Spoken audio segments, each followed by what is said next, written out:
বুকের মধ্যে পাথর দিয়ে রাখছে গো। জ্বলন্ত কয়লার মধ্যে কি শুয়ে দেখা যায়, চামড়া গলে গেছে, গর্ত হয়ে গেছে। এরপরে আবার বুকের মধ্যে পাথর রাখছে যেন নড়াচড়া না করতে পারে। সাহাবায়ে কেরাম রাস্তা দিয়ে যাচ্ছিল, তাকায়া দেখে হযরত বিলালকে বালুর মধ্যে শোয়া রাখছে। বিলালের বুকের উপরে পাথর। বিলাল পাথরের নিচে তাই কাজ জুড়ে জুড়ে বলল আল্লাহ আল্লাহ আল্লাহ, জুড়ে জুড়ে আল্লাহ আল্লাহ বলতে লাগলো। এই জুড়ে জুড়ে আল্লাহ বললেন, বেঈমানরা তারা আরো নির্যাতন করে। এক কাফের আইসা বিলালের জিহ্বাটা টান দিয়া বাহির করে পেরাক মাইরা দিছে। আমার যুবক ভাইরা, এই অষ্ট গ্রামের ভাইরা দিলের কান লাগাইয়া কথাগুলি শুনেন। ইমান কারে কয় গো, মুসলমানের ঘরে জন্ম নিছি, আজকে আমাদের ইমানের জন্য পরীক্ষা দিতে হয় না, ইমানের জন্য আমাদের জিহ্বার মধ্যে পেরাক মারা হয় না, এরপরও আমরা ইমানের উপর অটল থাকতে পারি না। বেলালের জিহ্বার মধ্যে পেরাক মারছে কেন জানেননি? শুধু আল্লাহর নামটা জুড়ে নেওয়ার কারণে। সাহাবায়ে কেরামরা বেলালকে বলল, বেলাল তোর নির্যাতন দেখা সহ্য করতে পারি না, বরদাস্ত করতে পারি না। বেলাল রে, তুই আস্তে আস্তে মনে মনে মালিকের নাম জপ, তুইলেই তো তারা পেরাক মারবে না, নির্যাতনের স্টিম রোলার তোর উপরে চাপাবে না। বেলাল রে বুঝাইয়া তারা চলে গেল। কিন্তু প্রতিদিনের মতো বেলাল এত জুড়ে জুড়ে আল্লাহর নাম নেয় রে, কাফের বেঈমানরা আল্লাহর নাম জুড়ে নিলে সহ্য করতে পারে না, তাই তারা তার উপর আরো নির্যাতন করে। একদিন, দুই দিন, তিন দিন সাহাবীরা তারে নিষেধ করলো। একদিন বলল, বেলাল এত করে বুঝাইলাম, তোর নির্যাতন যে আমরা বরদাস্ত করতে পারি না। বেলাল রে, তোর বুকের উপর পাথর সরাইবার ক্ষমতাও আমাদের নাই বেলাল। কিন্তু আমরা বললাম, মালিকরে আস্তে ডাকলেও শোনে, মালিকরে জুড়ে ডাকলেও শোনে, আস্তে আস্তে ডাক, মালিক তো তোর ডাক শুনবে। কেন জুড়ে জুড়ে ডাকস? যার কারণে তারা ক্ষিপ্ত হয়, মারে তোর মার দেখলে আমরা সহ্য করতে পারি না রে বেলাল, আমাদের দিকে তাকাইয়া মালিকরে আস্তে আস্তে ডাক। বেলাল বলে, সাহাবীরা রে, আমি তো মানুষ, আমার আঘাত করলে তোমার ব্যথা লাগে, আমি মানুষ, আমার আঘাত করলে আমারও ব্যথা লাগে, আমারে মারলে আমারও ব্যথা লাগে, আমি আর তো সহ্য করতে পারি না। এই যে মরুভূমি প্রচন্ড গরমের মধ্যে আমার শোয়া রাখলো, আমি লড়তে পারি না, আমার বুকের উপরে পাথরটা উড়ায় রাখছে, আমার জিহ্বা লড়াইতে পারি না, পেরাক ঢোকায় রাখছে। আমি মানুষ, আমার কষ্ট হয়, রক্তে মাংসে আমি একটা মানুষ, নির্যাতন আমি সহ্য করতে পারি না। তাই আমি জুড়ে জুড়ে আমার মালিকের নাম নেই, আমার মালিকের নামের মধ্যে আমি এত মজা পাই।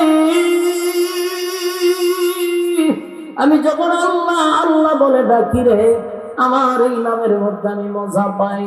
তাই আমার উপরে এত নির্যাতন হয়, এত নির্যাতন হয়, আমি আমার নির্যাতনের কথাটাই ভুলে যাই, আমার মালিকের নামের স্বাদের কাছে চিৎকার দেয়া করুন সুবহানাল্লাহ। একটা জবান বন্ধ রাখবেন না, বলুন আল্লাহু আকবার, আরো জোরে বলুন আল্লাহু আকবার। এই ইমানের মুসলিম বলুন আল্লাহু আকবার। আল্লাহর নবীর সাহাবীরা ইমানের জন্য ইমানের জন্য ইমানের জন্য নির্যাতন সহ্য করছে। এমনকি খাব্বাবরেও মারছে, বেলালরেও মারছে, আম্মারকেও মারছে, সুমাইয়ার শাহাদাত বরণ করলো। একের পর এক নির্যাতনের স্কিম রোলার চাপায়া দিছে যুবক ভাইরা। কিন্তু একটা মুহূর্তের জন্য তারা ইমান ছাড়ে নাই, ইমান ছাড়ে নাই, ইমান ছাড়ে নাই। আর আমরা 5 টাকার কাছে ইমান বিক্রি করে দিই। যেই রাজনীতির কারণে আজকে ইমানটারে বিক্রি করতেছেন, যাই না রাখেন, এই দুনিয়া চিরস্থায়ী নয়, চিরস্থায়ী নয়। একটা চেয়ারের জন্য, একটা পদের জন্য জীবনটারে বরবাদ করেন, তাস করে ইসলামের বিরুদ্ধে একটা কথা বলে ফেলেন, একবারও চিন্তা করলেন না এই দুনিয়া ক্ষণস্থায়ী, এই দুনিয়া চিরস্থায়ী না, এই দুনিয়ার শুরু আছে শেষ আছে। ইমানটাতে দিয়া দিলাম পরকালের জীবন যার শুরু আছে রে তার কোনো শেষ না। বাস্তব না বাস্তব? হ্যাঁ, তার কোনো শেষ নাই। তাই আমি আপনাদের কাছে বলবো, আমার ইমান আগে না রাজনীতি আগে? কথা হয় না। আমার ইমান আগে। ইমান নিয়ে উল্টা পাল্টা চলবে না, কথা হয় না। কত ভাবে যে এখন আমাদের মধ্যে ডাইরেক্ট করতেছে, সারা বাংলাদেশে টুপিওয়ালারা আরে এক হইতে দেয় না, কথা হয় না দিন। সারা বাংলাদেশে টুপিওয়ালারা এক হইতে দেয় না। যদি বাংলাদেশে টুপিওয়ালা এক হয়ে যেত, খুদার কসম এই বাংলাদেশে ইসলাম কায়েম হতো। দেয় না এক হইতে, কারণ কোটি কোটি টাকা মাঝখানে ডালতেছে, মোল্লারা যেন এক না হয়, কথা হয় না দিন। দেখেন না, একটু স্ত্রী বললেই 10 মোল্লায় যেতে দেবে। একজন যদি একটা ভুল করে 10 জনের সাপ দিয়া ধরে, ওরে ভাই রে ভুল করছে, যদি সে তওবা করে সেটা দে খামরা খামরি কইরা মানুষকে হাসায় তোলা। আমার কথা আমরা বুঝিনি না, গুরুস্থান আইসে আমি লক্ষণ দুই রকম। আপনারা যেরকম শ্রোতা যেরকম ওয়াজ এরকম, আপনারা লক্ষণ যেরকম, আজকে আমার অবস্থা এরকম। আওয়াজ আপনারা একবার নেই, কথা বুঝতেন আমার কিটা বুঝলাম। অপরাধ যদি একজন করে, সাথ দেওয়ার মন মানসিকতা থাকতে হবে।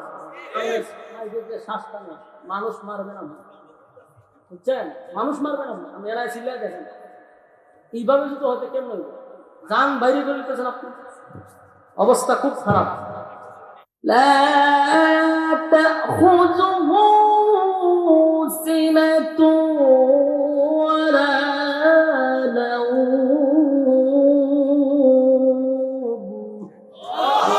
আমার ঘুম নাই, আমার তন্দ্রা নাই। মালিক বলে আমার ঘুম নাই, আমার তন্দ্রা নাই। আমি কারো কাছ থেকে জন্ম নেই না, কাউরে জন্ম দিই না। আমি আল্লাহ চিরঞ্জীব, কিন্তু মানুষের জন্ম আছে রে, মানুষের মৃত্যু আছে, মানুষের খাওয়ান আছে, মানুষের ঘুম আছে, মানুষের তন্দ্রা আছে। আমি জীবন বরে অন্ধ অবস্থায় খোদা মানছিলাম, কিন্তু এতদিন তোরে রব মেনে আসছি, কোন উপকার তোর কাছ থেকে আমি পাইনি। আমি জন্ম অন্ধ, জীবনে কোনদিন এই পৃথিবীর সৌন্দর্য আমি দেখি নাই।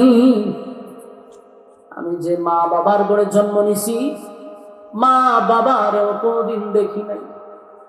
মানুষ আল্লাহ কেমন বানাইল সেটাও আমি কোনদিন দেখি নাই। আর রবকে আমি মাত্র একবার ডাক দিছি, আল্লাহ বলে ডাক দিছি, সাথে সাথে আমার রব আমার চক্ষুটা ফিরাইয়া দিছে। সেই রবের গোলামি করব বাকি জিন্দেগি যতদিন বেঁচে থাকবো। বাদশার মেজাজ গরম, সান্দি গরম।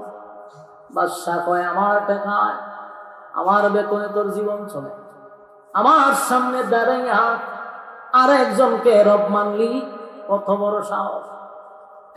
কে কোথায় আছো? মন্ত্রী গ্রেপ্তার কর। মন্ত্রী গ্রেপ্তার করছে, রিমান্ডে ঢুকাইছে, মন্ত্রীরে নির্যাতন শুরু করছে। কে তোরে খোদার পরিচয় দিছে রে? কে তোরে একত্ববাদী খোদার পরিচয় দিছে? রিমান্ডে মাইরে সহ্য না করতে পারে মন্ত্রী বলল, রাষ্ট্রীয়ভাবে যে জাদুবিদ্যা শিখছে যে যুবক, আমি তার কাছ থেকে আমার রবের পরিচয় পাইছি। সাথে সাথে যুবককে গ্রেপ্তার করছে। যুবককে এত নির্যাতন শুরু করছে রে, বল যুবক তুই কালেমা পাইলি কোথায়? রবের পরিচয় তুই পাইলি কোথায়? নির্যাতনের কারণে যুবক বলল, ওই যে একজন পাদ্রী, সে আমার রবের পরিচয় শিখেছে। পাদ্রীরও গ্রেপ্তার করছে। তিনজনকে আটকাইয়া নির্যাতনের পর নির্যাতন বললো, বল আমার রব মানুষ, যতই মার খায় কিন্তু ইমান দেয় না। সুবহানাল্লাহ বাড়ি দিয়া আমার যুবক ভাইরা, অষ্টগ্রামের বাইরা, এই সূরাটা নাজিলি হয়েছিল ইমানের জজবা বাড়ানোর জন্য, নির্যাতিত সাহাবীদেরকে আল্লাহ খুশি করার জন্য, সান্ত্বনা দেওয়ার জন্য মালিক সূরা বুরুজ নাজিল করল। ইমান কারে কয়? ইমান কত প্রকার, ইমান কত প্রকার। যতই নির্যাতন করো কিন্তু তারা এক আল্লাহর উপরে ইমান আনছে, এটা ছাড়ে না। বাদশারে তারা খোদা মানতে রাজি নয় রে। বাদশা নির্যাতনের মাত্রা বাড়ায় দিচ্ছে কিন্তু কালেমা ছাড়ে না। আমার যুবক ভাইয়েরা, এত নির্যাতন, বাদশা এবার সিদ্ধান্ত নিল, ওই মন্ত্রীর মাথার উপরে একটা করাত রাখছে। করাত ছিল নিরাজে করে, করাত রেখে বলল, যদি কালেমা না সারস করাত নিয়ে 2 ভাগ করবো। বলুন, এই করাত যদি আমি বক্তার মাথার উপরে রাখি, আপনাদের ব্যাপারে জানি না, আমি নিজেরই চিন্তিত। আমার মাথার উপরে যদি করাত রাখে রে, আমার ইমান কতটুকু ঠিক থাকবে? মালিক, আমাদের ইমান বড় দুর্বল, এমন কোন পরীক্ষা মালিক আমাদের উপরে দিও না। এই যদি আমাদের মাথার উপরে করাত রাখে, বলুন ইমান কয়জনের থাকবো? কথা দিবেন না। আপনারা সবাই তো আল্লাহর ওলি, আপনারা নিশ্চিন্তা, আমি নিয়ে চিন্তা করছি। আমার মাথার উপরে করাত রাখলে আমি নিজেই চিন্তিত, আপনারা সব আল্লাহর ওলি, আপনার উপরে আরো কিছু রাখলেও ইমান আনবে। তবে আমি আমার বাস্তব অ্যানালাইজ করে যতটুকু বুঝলাম, বাংলাদেশের মুসলমানের ইমান অত দুর্বল, 5 টাকার রং সার্কাস ইমান বিক্রি করে আবার খরাত রাখতো, এমনি ইমান দালা মাগলে কোনো দিকে মা পূজা দিয়া হয়, পূজা আর রোজাও মা পিটারি পিট বলে এরা নাকি আবার উপরে খরাত রাখা লাগবে। কথা বলে না, এরা ইমান জগৎ বেচে ভাই। হয় কোরআনের শাসন আমরা মানি না, শরীয়ত আইন আমরা বিশ্বাস করি না।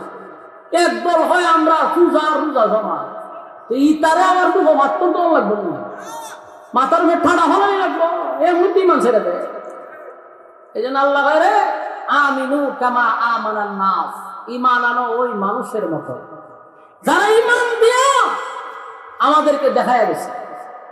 আমি যে কোন দলের রাজনীতি করি, ঠিক আছে, রাজনীতি করা নিষেধ না, করেন, কিন্তু রাজনীতির কারণে আমার ইমানকে আমি ধ্বংস করতে পারি না। কোন নেতার জন্য আমার ইমান ধ্বংস করতে আমি পারবো না। যে রাজনীতি করলে আমার ইমান থাকে না, এমন রাজনীতির গোষ্ঠী কিলাই, আমি গোষ্ঠী কিলাই, রাজনীতির গোষ্ঠী কিলাই। আমার ইমান আগে, আমার পরিচয় একজন ইমানদার। সুতরাং ইমান থাকার পরে যদি রাজনীতি করলে চলে, আমি সেই রাজনীতি করব। যেই রাজনীতি করলে আমার ইমান থাকে না, এমন রাজনীতি করলে 14 তালাক দিলাম।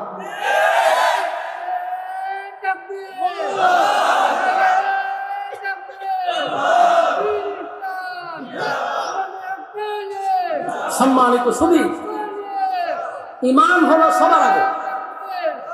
বলুন, রাজনীতি আগে না ইমান আগে? ইমান আগে। ইমানের ব্যাপারে কোনো ছাড় দেওয়া চলবে না। রাজি আছেন? আল্লাহ রাব্বুল আলামিন কামা আমানান নাস, ঈমান আনো ওই মানুষদের মতো। আমিনু কামা আমানান নাসের ব্যাখ্যা এই ঘটনা হতে পারে।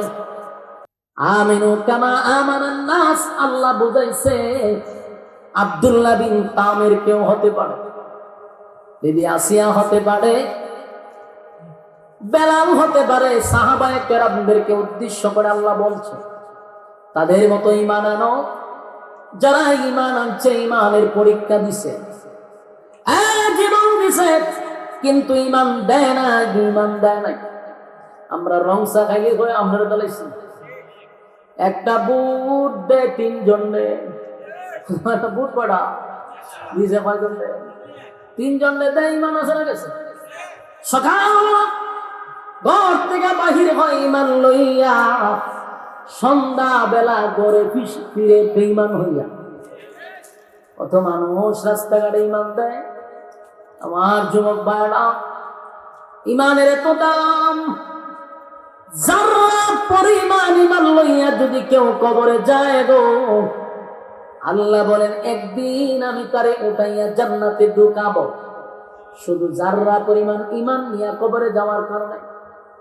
আর যদি ইমান না থাকে তাহলে আল্লাহ বলেন অনন্তকালের জন্য জাহান্নামী কোনদিন জান্নাতের গ্রাণ পাবে না।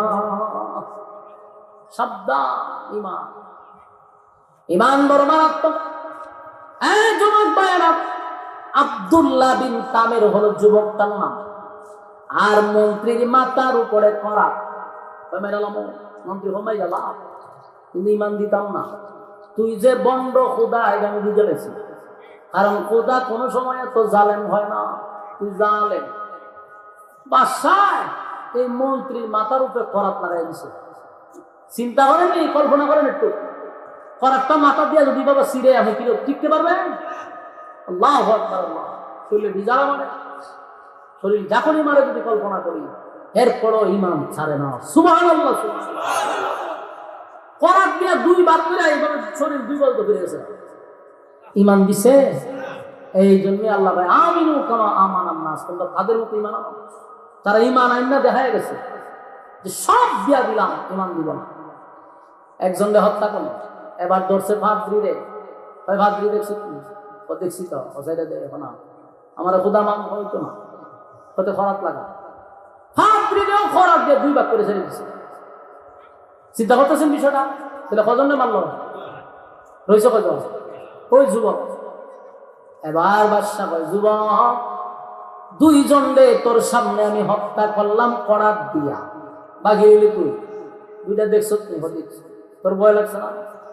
লাগছে তো, কালেমা ছেড়ে দে। আমার এইভাবে 1000 বার তুই দুই ভাগ করস, আর 1000 বার আল্লাহ জীবিত করে, তাও তোরে ক্ষুধা মানব যেত না। আমি যে রবের উপরে মানছি, এই রবের উপরে খুশি হয়ে 1000 বার আমার জীবন দিতে প্রস্তুত। ইমান কাটে কর। বাদশাহ সর্বনাশ করে দিয়েছে। বাদশাহ এক কাজ কর, এর গোপনে মারবো না, এরা প্রকাশ্যে মারবো। বাদশাহ দুই হাত পা বান্ধা সেনাবাহিনীতে ওই উষা টিলার থেকে না ছেড়ে দেয়, নিচে করে বর্ত হয়ে যাবো, মানুষ দেখতে ভয় পাই, নিচে উপরে পাহাড়ের উৎসব টিলায় এখান থেকে ছেড়ে দিব। যুবক আল্লাহর কাছে করস, আল্লাহ জীবন মৃত্যু সব আপনার হাতে, হায়াত মৌতের মালিক আপনি, মরতে তো হবে, তবে আমার একটু সময় দেন, আমি বাদশার একটু খেলা দেখেনি। যুবকের দোয়া আল্লাহ কবুল করছে। পাহাড়ের মধ্যে এমন ভূমিকম্প দিছে, পাহাড় এমন লড়া শুরু হয়েছে, যত সেনাবাহিনী গেছে সব নিচে পড়ে বর্তে গেছে। যুবক অক্ষত, কোন শরীরে একটা টাচ লাগে না। বাদশার সামনে একটা শুরু হয়ে হাল দেখা হবো, বাদশা ছাড়া হবে বাহিনী তো বর্তে গেছে। বর্তা তো তুই দেখো না, আমি হয়েছিল তোর বাহিনী হয়েছে, কেমন হয়েছে বলে আল্লাহ করছে। বাদশার পুরো মাথায় গরম, আমি ভাড়াইলাম আমার বাহিনী সব মরেছে। এখন আরেক বাহিনী মানে নৌবাহিনী, সাগরের মাঝখানে নিয়ে বস্তার দূরে উড়ে ফেলাই দিল। সব বাহিনী দইরা এই যুবক লয়ে গেছে সাগরের পাড়ে নিয়ে, হয়ে গেল সাগরের মাঝখানে ফেলাই দিল। আল্লাহ এই সাগরের মাঝখানে এমন এক ভূমিকম্প দিছে পানির মধ্যে, সব উইলা মুইলা নৌকা লয়ে ঘুরে সব মরছে। যুবক সাগরের ভাড়া ভাড়া গেছে। বাদশার সামনে গিয়া হয় কিতা কব, বাদশার সব বনাস আমার বাহিনী করবো, সব শেষ। বাদশায় চিন্তা করেছে যে ঘটনা কিনা, বলে ঘটনা খুব খারাপ। বাদশার চাকরি পোড়া গরম, সেনাবাহিনীও শেষ, নৌবাহিনীও শেষ। যতবার চায় যুবককে মারার জন্য, যারা মারতে যায় তারা মরে যায়, যুবক বেঁচে যায়। বাদশা মহা চিন্তিত। বাদশা যুবকের কাছে গিয়া হয়, তুই মূর্তি না। যুবক আমার মারাটা কি তোর বেশি দরকার? বলে হ। কারণটা কিনা, তুই যদি বাচ্চা থাকস তাহলে মানুষ আমাকে রব বলবে না, কারণ দেশের সব মানুষ আমার রব বলে, একমাত্র তুই আমার বিরুদ্ধে যে তুই একত্ববাদী খোদার উপরে মানাচ্ছ। সুতরাং তুই দুনিয়া থাকলে আমার খুদাই রাজত্ব চলবে না। বা যুবকের বাচ্চা এই কারণে মারবি? বলে হ, তো মেরে লাভ, তবে মারতে গেলে আমার পরামর্শ ছাড়া আমার মারতে পারবি না। তোর যখন আমার মারারে তুই সব মারতে পারবি, তবে আমি যে পদ্ধতি বলবো সেই পদ্ধতিতে আমাকে মারবি, ঠিক আছে? তো সারা দেশের মানুষ এক জায়গায় কর, একটা বিশাল মাঠে দেশের সব জনগণ এক জায়গায় করবি, একটা স্টেজ করবি, স্টেজের মধ্যে আমার দাঁড় করাবি, কোন একটা জনগণ যেন ধরে না থাকে। বাদশাহ এমন এক অ্যালার্ট জারি করছে, দেশের সব জনগণ এক জায়গায় একত্রিত হয়েছে। বললো এখন কি করতে হবে? বলে আমার ওই স্টেজের উপরে দাঁড় করাই না, আমার রবের নাম নিয়ে তুই আমার তীর মারবি। আমার রবের নাম নিবি, এমন জুড়ে নিতে হবে যেন সব মানুষের কানে আমার রবের নাম পৌঁছে যায়। সুবহানাল্লাহ। বাদশাহ ভাই যেমনে হোসেন রবের নাম জুড়ে নিয়া বিসমিল্লাহ আল্লাহু আকবার কই তীর মারছে, সাথে সাথে যুবক মারা গেছে। সুবহানাল্লাহ। এর আগে কত চেষ্টা করলো, মরছে, এখন মরল কেমনে? আল্লাহর নাম নিছে, যুবক চাইছে, আল্লাহ তার এইভাবেই শাহাদত বরণ করছে। আচ্ছা, যুবক তোমার রয়েছে, শেষ না ঘটনা? কিন্তু ঘটনা শেষ হয় না, ঘটনা মাত্র শুরু হয়েছে।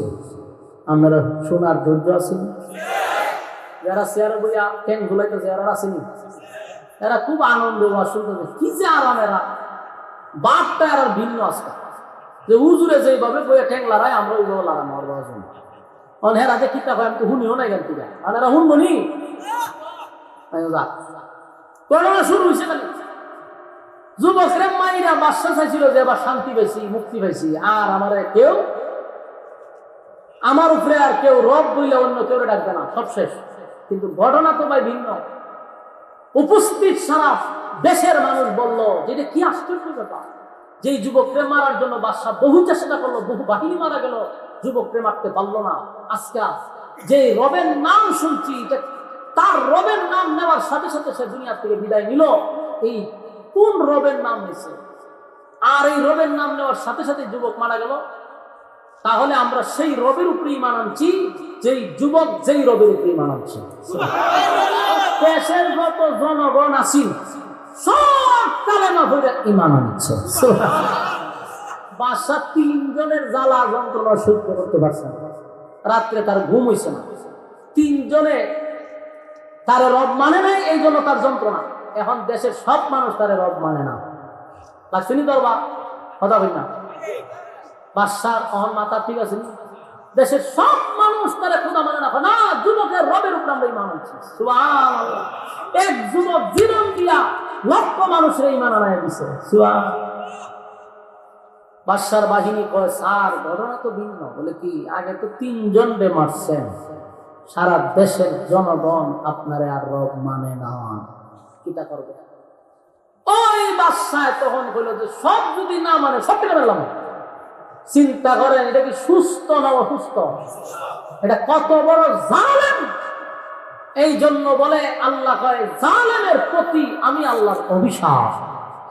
চিন্তা করেন কত বড় জালেম। এখন দেশের সব জনগণ যদি আমার খোদা না মানে, দেশের সব জনগণ মেরালাম। তুই জনগণ দিয়া তুই বাদশা, আমার কথা আপনারা বুঝেন কম, হ্যাঁ হু কম না কেন? আমি বুঝতাম যে বুঝতে বলুন, এই বাদশা যে হইছে এটা কার মাধ্যমে? জনগণের মাধ্যমে না। আমরা দেশের সরকার কারে দিয়া? জনগণ দিয়া। যেই সরকার জনগণকে মূল্যায়ন করে না, সেই সরকার চেয়ারে বসে থাকতে পারে না। জনগণকে যখন বুড়ি আঙ্গুল দেখাইবা, তখন এই চেয়ারে আর বসতে পারবে না। জনগণ যদি তোমাদেরকে বুড়ি আঙ্গুল দেখাইয়া দেয়, তাহলে জমিনে ফেলা দিতে পারবে না, আকাশে উড়ে যেতে হবে, আকাশে। নেক্সট টাইমে যারা আসবে তারাও যদি মনে করে জনগণকে আমরা ড্যান্সিয়ার বুড়ি আঙ্গুল দেখাও, তাহলে অপেক্ষা করো, জুতার বাড়ি সবার তো ভালো থাকবে। আল্লাহ সম্মান দিয়ে এখানে বসাইছে। যদি সম্মান পাওয়ার পরে অপব্যবহার করো, আল্লাহ হয় ফেরাউন্নারে যেইভাবে জুতা দাবাইছি, নমরুদ্দারে যেভাবে জুতা দাবাইছি, এইভাবে জুতার বাড়ি চলতে থাকবে কিয়ামত পর্যন্ত। চেয়ার পাইলেই অপব্যবহার করা যাবে না। কথা বুঝতেছে? আমাদের সমাজে সম্মান পাইলে আর পিছনে তাকায় না। তুই সম্মান কারে দিয়া পাইলি? জনগণে দিয়া। কিন্তু এই জনগণে যখন মানুষ আর মূল্যায়ন করে না, তখনই আস্তে আস্তে বিস্ফোরণ ঘটে, ঠিক কিনা? বাদশা কত বড় জালেম, সব মেরে লাম। সেনাবাহিনী দিকটা কোন বলো সব মেরে লাম। কেন দেশ দেশ আনলে কেন? আমার কুদামান তুলব, এতে দেশ জনগণ সব মেরে লাম। ক্ষমতা থাকবার লেগে প্রয়োজনে কয়েক লক্ষ জনগণ মেরে লেতে রাজি। বাস্তব অবস্থা মাইরা তো লাইছিল, চাইছি নি বাবা এটা দেশের সব মেরে দেখা, কিন্তু আমার স্যার কাটতে হবে। বাস্তব না বাস্তব? কত সোজা না? জনগণ সব মেরে দেব। বাদশার কথা অনুযায়ী বাদশা বলে কাজ কর, বিশাল এরিয়া নিয়ে গর্ত খনন করা শুরু কর। গর্ত হয়েছে কথা কয় না? প্রথম না তর্জমা শুনছিলেন? গর্ত হয়েছে নি? এই আস্তে আস্তে একটা বাইরে আইবে, মনোযোগ দিয়ে শুনতে। ওই যে আল্লাহ কইছে কুতিলা আসহাবুল উখদুদ, গর্ত খননকারীর উপরে আমি আল্লাহর অভিশাপ। তাহলে গর্ত হয়েছে নি? এই বাদশায় গর্ত খনন করছে, বিশাল গর্ত, গর্ত খনন করছে। এরপরে আল্লাহ কয় আন্নারি যাতিল ওয়াকুদ, গর্ত খনন করার পরে গর্তের ভিতরে ধাউ ধাউ করে আগুন ধরায় দিছে। পাইছেন নি আগুন? আন্নারি যাতিল ওয়াকুদ, গর্তের ভিতরে ধাউ ধাউ করে আগুন জ্বলতেছে, আগুন লাগাইয়া দিছে। যেই মাত্র আগুন ধরাইয়া দিছে, এই পরিস্থিতিতে যখন আগুন ধরাইয়া দিল, আগুন ধাউ ধাউ করে জ্বলতেছে, এই জালেম শাসক করলো কি, যারা তার রব মানে না এদেরকে দইরা দইরা এই আগুনের মধ্যে উড়ায় ফেলাই দিতেছে, ধরে আর ডিম দিয়া ফেলায় আগুনের মধ্যে। জীবন্ত মানুষটা আগুনে পুড়ে শাহাদাত বরণ করছে। এরকম একজন দুইজন নয়, হাজার হাজার মানুষকে জালেম শাসক আগুনে পুড়াইয়া মারছে। এই জন্য আল্লাহ এই কথাটা কোরআনের মধ্যে তুলেন, আন্নারি যাতিল ওয়াকুদ, গর্তের ভিতরে ধাউ ধাউ করে আগুন জ্বলছে। ইযহুম আলাইহা কুউদ, আর এই গর্তের কিনারায় একটা স্টেডিয়ামের মতো বানাইছে। গর্তের পাশে বৈশা কিছু লোক বাদশাকে যারা খোদা মানে এরকম কিছু জালেমরা বৈশা মদ্য পান করতেছে আর হাসি তামাশা করতেছে। ওই যে আল্লাহ বলছে এরপর আয়াতে কি কয়, ইযহুম আলাইহা কুউদ, তারা পাশে বসে সব দেখছিল। ওই তারা বইয়া বইয়া মদ খায় আর হাসি তামসা করতেছে, মুসলমানদেরকে মারে আর তারা হাসি তামসা করে। ঠিক একই সাইজে এখন মারা হচ্ছে, ফিলিস্তিনের মা বোনদেরকে মারতেছে, ট্রাম্প সেখানে বসে বসে মদ্যপান করে আর পিটপিটায় হাসে। বাস্তব না বাস্তব? পুরো দেশটাকে একটা ধ্বংসস্তূপে পরিণত করছে, আর ওই দেশের মানুষগুলা বৈশা বৈশা মদ্যপান করে আর হাসি তামসা করে। সিস্টেম এক। আমার যুবক ভাইরা, আল্লাহ রাব্বুল আলামিন বলেন জালেম শাসক আগুন ধরায়া দিল, আগুনের ভিতরে মুমিন বান্দা মুমিন বান্দীদেরকে ধরে ধরে কালেমা আনার অপরাধে একে একে সবাইকে আগুনে পোড়ায়া দিল। আগুন দাউ দাউ করে জ্বলতেছিল, আগুনে যখন পোড়ায়া দিল, আল্লাহ বলেন এত বড় জানেন, ওহুম আলা মা ইয়াফআলুনা বিল মুমিনিনা শুহুদ, এই মুমিনদের সাথে যা ঘটছিল যা হয়েছিল পাশে যে বসা ওই লোকগুলা সব দেখছিল। দেখে হাসি তামসা শুরু করছে। আল্লাহ কি সব দেখছেন? কথা হয় না? আল্লাহ বলেন ওয়ামা নাকামু মিনহুম ইল্লা আন ইউমিনু বিল্লাহিল আজিজিল হামিদ, এই যাদেরকে আগুনে পোড়ানো হয়েছে তাদের কোনো অপরাধ ছিল না, একটাই তো অপরাধ, তারা এক আল্লাহর উপরে ঈমান আনছে রে। তাদের ব্যাপারে দুর্নীতির কোনো মামলা ছিল না, তারা মানুষের সম্পদ আত্মসাৎ করে নাই, দেশের টাকা বিদেশেও প্রচার করে নাই, মানুষের হক নষ্ট করে নাই, দুর্নীতির কোনো মামলা নাই, অপরাধ একটাই, এক আল্লাহর উপরে ঈমান আনছে। ঠিক নেই?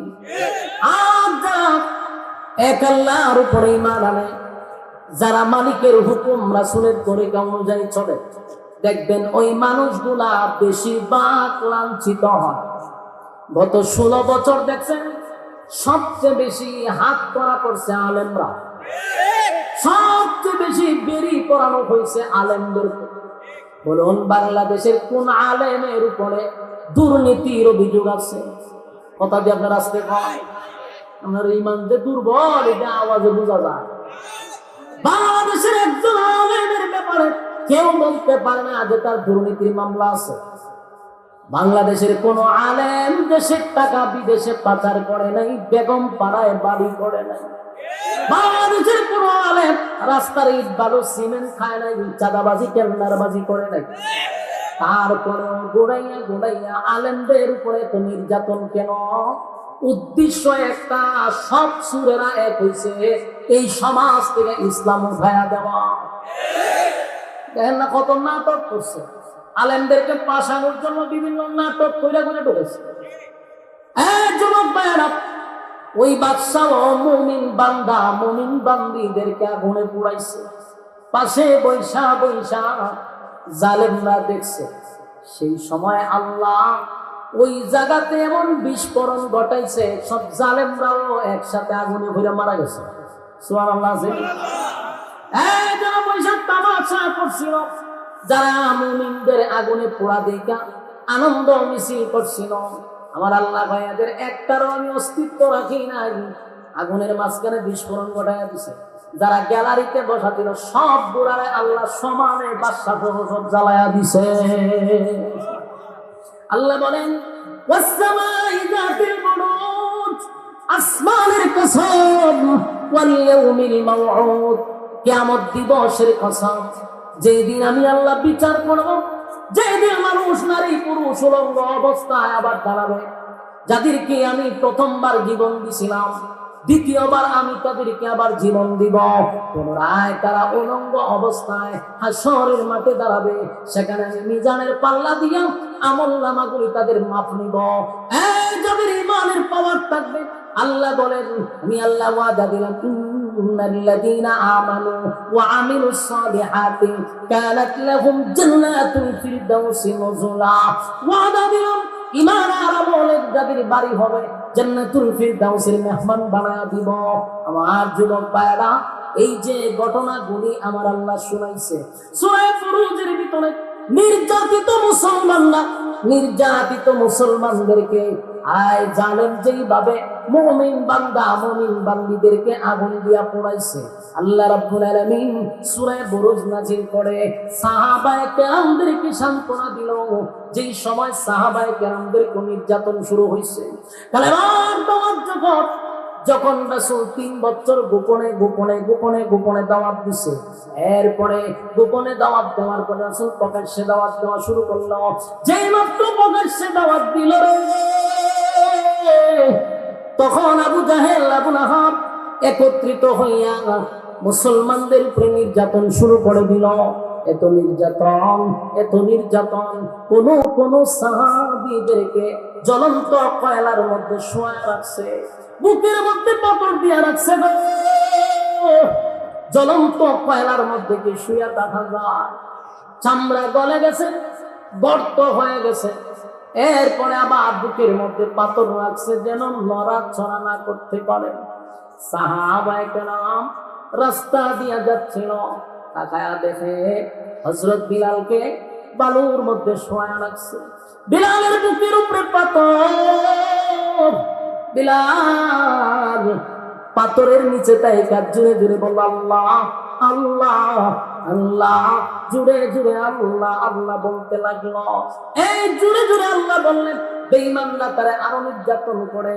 এক কাফের আইসা বিলালের জিহ্বাটা টান দিয়া বাহির করে পেরাক মাইরা দিছে। আমার যুবক ভাইরা, এই অষ্টগ্রামের ভাইরা, দিলের কান লাগাইয়া কথাগুলি শুনেন। ঈমান কারে কয় গো? মুসলমানের ঘরে জন্ম নিছি, আজকে আমাদের ঈমানের জন্য পরীক্ষা দিতে হয় না, ঈমানের জন্য আমাদের জিহ্বার মধ্যে পেরাক মারা হয় না, এরপরও আমরা ঈমানের উপর অটল থাকতে পারি না। বেলালের জিহ্বার মধ্যে পেরাক মারছে কেন জানেননি? শুধু আল্লাহর নামটা জুড়ে নেওয়ার কারণে। সাহাবায়ে কেরামরা বেলালকে বলল, বেলাল তোর নির্যাতন দেখা সহ্য করতে পারি না, বরদাস্ত করতে পারি না। বেলাল রে, তুই আস্তে আস্তে মনে মনে মালিকের নাম জপ, তুইলেই তো তারা পেরাক মারবে না, নির্যাতনের স্টিম রোলার তোর উপরে চাপাবে না। বেলাল রে বুঝাইয়া তারা চলে গেল। কিন্তু প্রতিদিনের মতো বেলাল এত জুড়ে জুড়ে আল্লাহর নাম নেয় রে, কাফির বেঈমানরা আল্লাহর নাম জুড়ে নিলে সহ্য করতে পারে না, তাই তারা তার উপর আর নির্যাতন করে। একদিন, 2 দিন, 3 দিন সাহাবীরা তারে নিষেধ করলো। একদিন বলল, বেলাল এত করে বুঝাইলাম, তোর নির্যাতন যে আমরা বরদাস্ত করতে পারি না। বেলাল রে, তোর বুকের উপর পাথর সরাইবার ক্ষমতাও আমাদের নাই বেলাল। কিন্তু আমরা বললাম, মালিকরে আস্তে ডাকলেও শোনে, মালিকরে জুড়ে ডাকলেও শোনে, আস্তে আস্তে ডাক, মালিক তো তোর ডাক শুনবে। কেন জুড়ে জুড়ে ডাকস? যার কারণে তারা ক্ষিপ্ত হয়, মারে তোর মার দেখলে আমরা সহ্য করতে পারি না রে বেলাল, আমাদের দিকে তাকাইয়া মালিক রে আস্তে আস্তে ডাক। বেলাল বলে, সাহাবীরা রে, আমি তো মানুষ, আমার আঘাত করলে তোমার ব্যথা লাগে।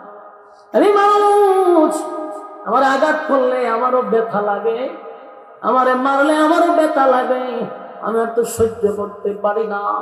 এই যে মরুভূমি প্রচন্ড এক গরমের মধ্যে আমার শোয়া রাখলো, আমি লড়তে পারি না, আমার বুকের উপরে পাথরটা উড়ায় রাখছে, আমার জিহ্বা লড়াইতে পারি না, পেরাক ঢোকায় রাখছে। আমি মানুষ, আমার কষ্ট হয়, রক্তে মাংসে আমি একটা মানুষ, নির্যাতন আমি সহ্য করতে পারি না। তাই আমি জুড়ে জুড়ে আমার মালিকের নাম নেই, আমার মালিকের নামের মধ্যে আমি এত মজা পাই। আমি যখন আল্লাহ আল্লাহ বলে ডাকি রে, আমার এই নামের মধ্যে আমি মজা পাই।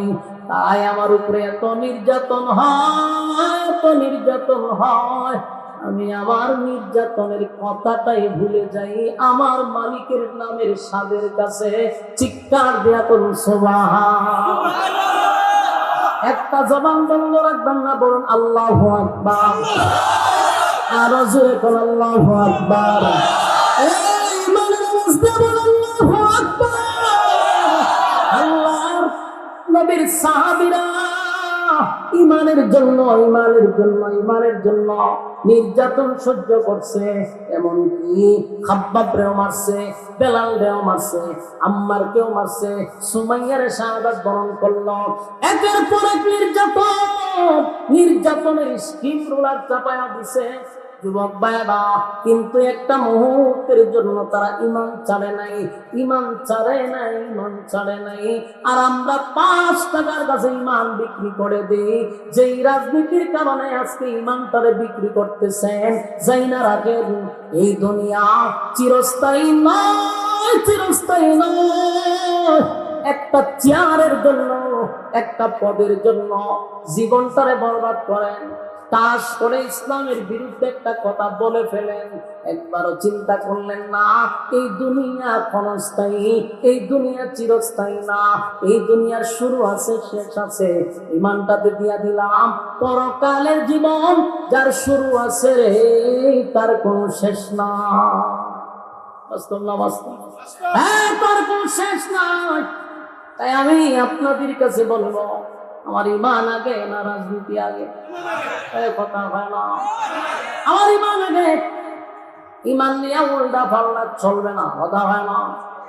কত ভাবে যে এখন আমাদের মধ্যে ডাইরেক্ট করতেছে, সারা বাংলাদেশে টুপিওয়ালারা রে এক হইতে দেয় না, কথা হয় না? সারা বাংলাদেশে টুপিওয়ালারা এক হইতে দেয় না। যদি বাংলাদেশে টুপিওয়ালা এক হয়ে যেত, খুদার কসম এই বাংলাদেশে ইসলাম কায়েম হতো। দেয় না এক হইতে, কারণ কোটি কোটি টাকা মাঝখানে ডালতেছে, মোল্লারা যেন এক না হয়, কথা হয় না? দেখেন না, একটু স্লিপ হইলই 10 মোল্লা যেতে দেবে। একজন যদি একটা ভুল করে 10 জনের সাপ দিয়া ধরে, ওরে ভাই রে, ভুল করছে, যদি সে তওবা করে সেটা দে, খামরা খামরি কইরা মানুষকে হাসায় তোলা। আমার কথা আমরা বুঝিনি না? গুরুস্থান আছে আমি লক্ষণ দুই রকম, আপনারা যেরকম শ্রোতা যেরকম, ওয়াজ যেরকম, আপনারা লক্ষণ যেরকম, আজকে আমার অবস্থা এরকম। আওয়াজ আপনারা একবারও নেই, কথা বুঝছেন আমার কিতা বুঝলাম? অপরাধ যদি একজন করে ছাড় দেওয়ার মন মানসিকতা থাকতে হবে। মানুষ মারবে না, বুঝছেন? মানুষ মারবে না, আমি এরাই সিলাই দেখেন এইভাবে যদি হয়তো কেমন হইব, যান বাইরে বেরোতেছেন আপনি, অবস্থা খুব খারাপ। সম্মানিত শুধু বলুন, যদি আমরা এক হইতে চাই, ঐক্যের ক্ষেত্রে ছাড় লাগবে। ঐক্য হইতে গেলে ছাড় দেওয়ার দরকার আছে নি? ছাড় দিতে হবে। একজন একটা ভুল করছে, ক্ষমা চাইলে তারা মাফ করে দেন, ছাড় দেন ভাই। খামরা খামরি কইরা ঐক্য হওয়া যাবে না। এই সোশ্যাল মিডিয়াতে এখন কি চলতেছে, ভয়াবহ এক পরিস্থিতি। এক বক্তা উনি বলছে যে রাসূলকে সাংবাদিক বলছে। এই কথাটা আমরা কি মেনে নিছি? এটা মানার কথা না, রাসূলের সামনে এটা চরম পর্যায়ের ব্যাপক। কিন্তু উনি বলছে যে আমি ক্ষমা চাইছি, তাহাজ্জুদ করে মাফ চাইছি, বলে শেষ না? একটা মানুষ যখন আল্লাহর কাছে ক্ষমা চাই কিন্তু শেষ, ও নাম তারা গাঁজা ঘুর বানাইছে, গাঞ্জা বলে তাই। এই যদি অবস্থা হয়, তাহলে আমাদের পরিণতি কি এক হওয়ার জায়গা তার আছে? গাঞ্জা বলে তাই বানাইছে, বেটারা কাফের। একদল তারা গাঞ্জা খাওয়াইতেছে, একদল কাফের বানাইতেছে। ওরে বাপরে বাপ, বাপরে বাপ। ছাড় দেওয়ার মন মানসিকতা থাকা দরকার। যে লোকটার ব্যাপারে বিতর্কিত হয়েছে, একটা বার একটু চিন্তা করেন, 3টা বছর সে জেল কাটছে, 12 বছর।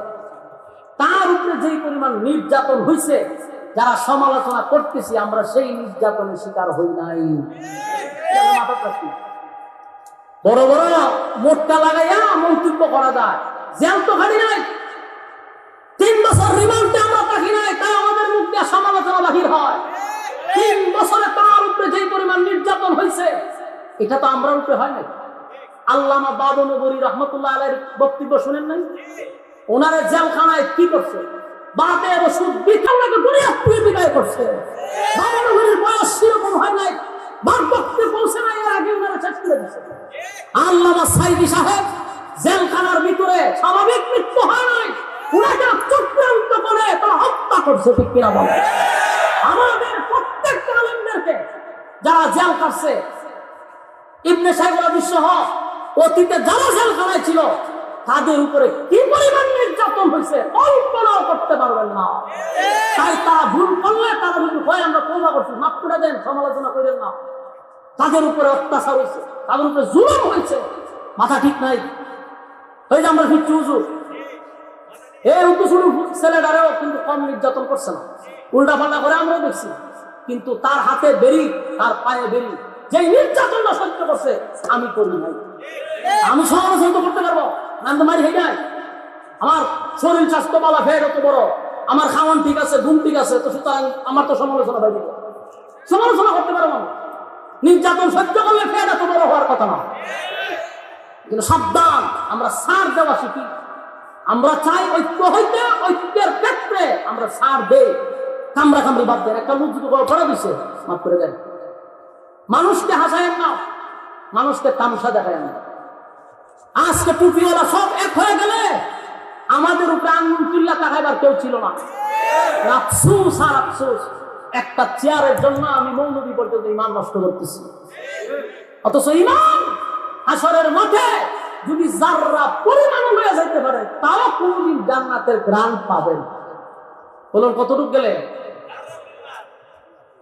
জান্নাতের গ্রান্ট পাওয়া যাবে? আর যদি একবারই নয়া না যেতে পারেন, ভয়াবহ অবস্থা শুরু হবে। আল্লাহ বলেন, আমিনু কামা আমানান নাস, ঈমান আনো তাদের মতো, ওই মানুষদের মতো যারা ঈমান দিয়া দেখায়া গেছে। যুবক ভাই, আমার রে তারা মার সামনে, সন্তানের সামনে মারে উলঙ্গ করছে, মার লজ্জাস্থানে বর্ষা দিয়ে আঘাত করছে, এরপরেও তারা ঈমান ছাড়ে নাই, ঈমান দিয়া দেখায়া গেছে। আমরা জানাচ্ছি আজকের থেকে ওয়াদাটা অন্তত করেন যে আমরা সব ছাড় দিতে পারি, কিন্তু ঈমানের ক্ষেত্রে কোনো ছাড় আমাদের কাছে হবে না, ঠিক না? ঈমানের ক্ষেত্রে কোনো ছাড় নাই। আর সব বিষয়ে আমরা ঐক্য হব ইনশাআল্লাহ। আমরা ছোটখাটো বিষয়ে ছাড় দিয়ে দেই, মৌলিক ঈমানের ক্ষেত্রে আমরা সবাই এক, ঠিক কিনা বলেন? আগামীর বাংলাদেশ হবে ইসলামের বাংলাদেশ, ঠিক কিনা বলেন? আগামীর বাংলাদেশ হবে বাংলাদেশ, ঠিক কিনা? আজকাল পরশু হোক আসবে রে বিজয়, একদিন আসবে রে বিজয়। আজকাল পরশু হোক আসবে রে বিজয়, একদিন আসবে রে বিজয়। কালেমার সঙ্গিন হাতে নিয়ে বাদার সাগর পাড়ি দিয়ে, কালেমার সঙ্গিন হাতে নিয়ে বাদার সাগর পাড়ি দিয়ে এগিয়ে যাব নেই কো ভয়। আজকাল পরশু হোক আসবে রে বিজয়, একদিন আসবে রে বিজয়। আপনার কাছে গুরুস্থানে কি মানছে সঙ্গীত গাইনি, আওয়াজ দিতে কত আওয়াজ দিবেন তো ইনশাআল্লাহ। আজকাল পরশু হোক আসবে রে বিজয়, একদিন আসবে রে বিজয়। আজকাল পরশু হোক আসবে রে বিজয়, একদিন আসবে রে বিজয়। আমাদের পথ চলা থামবে না কোনদিন, আমাদের পথ চলা থামবে না কোনদিন, এভাবে একদিন উঠবে বেঝে আমাদের বিজয় দিন। যতই বাধাই আসুক না কখনো পিছু হাঁটব না, যতই বাধাই আসুক না কখনো পিছু হাঁটব না, আমরা মুজাহিদ অকত ভয়। আজকাল পরশু হোক আসবে রে বিজয়, একদিন আসবে রে বিজয়। মিছিলে আর মিছিলে সকলের ডেকে যাই, এই পৃথিবীর আর কোথাও এই মিছিলের তুলনা নাই। মিছিলে আর মিছিলে সকলের ডেকে যাই, এই পৃথিবীর আর কোথাও এই মিছিলের তুলনা নাই। আল্লাহু আকবার ধ্বনি দিয়ে আল কোরআনকে হাতে নিয়ে, আল্লাহু আকবার ধ্বনি দিয়ে আল কোরআনকে হাতে নিয়ে এগিয়ে যাব নেই কো ভয়। আজকাল পরশু হোক আসবে রে বিজয়, একদিন আসবে রে বিজয়। আজকাল পরশু হোক আসবে রে বিজয়, একদিন আসবে রে বিজয়। কালেমার সঙ্গিন হাতে নিয়ে বাদার সাগর পাড়ি দিয়ে, কালেমার সঙ্গিন হাতে নিয়ে বাদার সাগর পাড়ি দিয়ে এগিয়ে যাব নেই কো ভয়। আজকাল পরশু হোক আসবে রে বিজয়, একদিন আসবে রে বিজয়। আজকাল পরশু হোক আসবে রে বিজয়, একদিন আসবে রে বিজয়। আসতে গেলে ঐক্য হতে হবে, ঠিক কিনা? কারা কারা ঐক্যের সাথে একমত হাত তুলে বলেন লিল্লাহি তাকবীর, লিল্লাহি তাকবীর। হ্যাঁ, সবাই হাত তুলে রাখেন, বলেন সবাই ঐক্যের পক্ষে রাজি আছেন ইনশাআল্লাহ।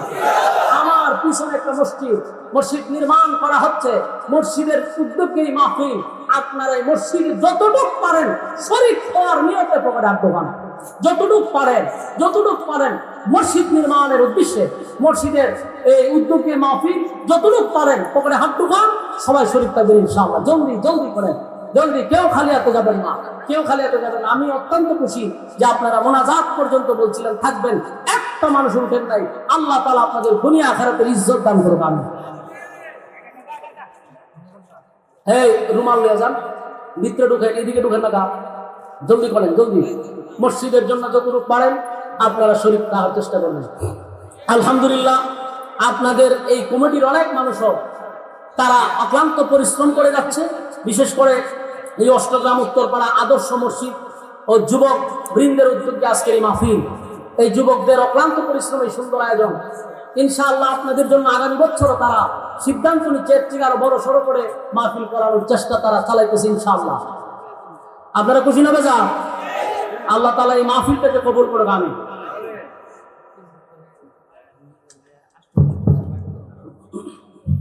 আলহামদুলিল্লাহ ওয়াসসালাতু ওয়াসসালামু আলা রাসূলিল কারীম, আম্মা বা'দ। এখন দোয়া হবে। আমাদের হযরত মাওলানা সোহাইব আহমদ আশরাফী সাহেব, তিনি মুসাফির, ইনশাআল্লাহ তিনি দোয়া করবেন। আমরা সকলেই দোয়াতে শরীক হয়ে যাই। হাদিস শরীফে আছে আদ-দুআ মুখুল ইবাদা, দোয়া তো হলো ইবাদতের মগজ। আমরা অনেক সময় এখানে বসছি ইনশাআল্লাহ, আর বাকি 10টা মিনিটের জন্য আমরা বসবো। দোয়াতে শরীক হয়ে যাব। আর আমাদের এই মাহফিলটা আপনারা তো দেখতেই আছেন, এই মসজিদের উদ্যোগে হুজুরও বলছেন ইনশাআল্লাহ সকলেই শরীক থাকার চেষ্টা করব। আর এই যুবক ছেলেরা আপনারা তো জানেন, যারা তো ইচ্ছা করলে একটা বিশেষ করে এখানে যেসব মুরব্বীরা এই মসজিদ নির্মাণ করে গিয়েছিলেন, جنات تجري من تحتها الأنهار ذلك الفوز الكبير إن بطش ربك لشديد صدق الله العظيم درود شريف পড়েন اللهم صل على محمد وعلى آل محمد كما صليت على إبراهيم وعلى إنك حميد مجيد اللهم بارك على محمد وعلى آل محمد كما باركت على إبراهيم وعلى إنك حميد مجيد الحمد لله ক্লিয়ার করেন না ভাই, মিক্সার মেশিন আনছেন পাওয়ার তো করতেছে, মিক্সার মেশিন আনছেন, মিক্সার মেশিন কাজ তো করতেই গো।